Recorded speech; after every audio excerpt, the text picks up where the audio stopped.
to grab my rifle still. To be honest, I had hoped to keep this secret till I died of old age. I am sorry to involve you. Roommate, you weren't the one who did it, right? Robinson, I'm sorry. 7 counts were officially filed against the man accused of killing Charlie Kirk, including aggravated murder. Tonight, we get a sense of the evidence prosecutors are poring over, including what authorities claim are text exchanges between Tyler Robinson and a roommate. U.S. Attorney John Fishwick joining us. A lot to unpack tonight, John. What about that alleged admission of guilt in a chat? Could that be an attempt for the suspect to utilize the admission as a plea to avoid the death penalty, which, as you know, is on the table? Didi, I think it'll be uphill for his legal team to get the death penalty off the table. In those chats with his roommate and when he talked to his parents and when he wrote the note, there's no real remorse. There's no I'm sorry. There's no asking for forgiveness for assassinating Charlie Kirk.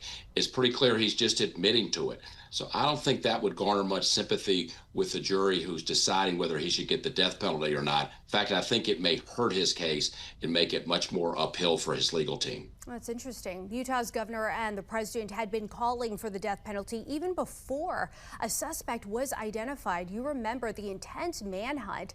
Robinson's arrest was facilitated by his father, seemingly with the knowledge, John, the death penalty would be on the table. What impact could that have on the case? Do you see a scenario where the mother and father could perhaps testify against their son?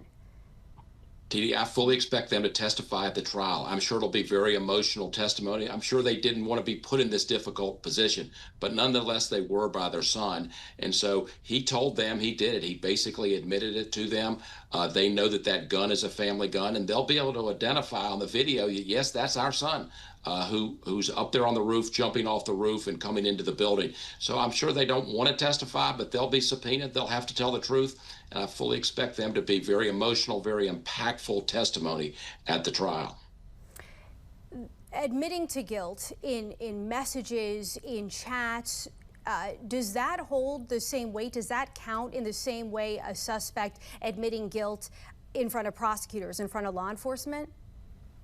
I think it may carry even more weight with the jury. After all, he's very close with his roommate, obviously very close with his parents, or at least has been at some point in his life. Presumably, if you're going to admit to a crime to some people you're very close to, I think a jury's going to think you're telling the truth. So I think it'll be very powerful testimony when they bring that out, that he's admitted to this on a number of occasions to assassinating Charlie Kirk. I mentioned the president a few moments ago. What could federal charges achieve that state charges couldn't? Well, the state is going for the death penalty, and I think they have a really strong chance of having that to be successful. I think the feds are scouring all the social media and interviewing a lot of witnesses who were in the defendant's orbit. They're looking to see, what did he target Charlie Kirk because of his religion? And that can be a federal crime if you target somebody for their religion. It can also be a federal crime if you target somebody for their First Amendment, for asserting their First Amendment rights and be strong on that right. So it can also be a targeting crime in that regard. And that crime for targeting somebody for the First Amendment carries the death penalty.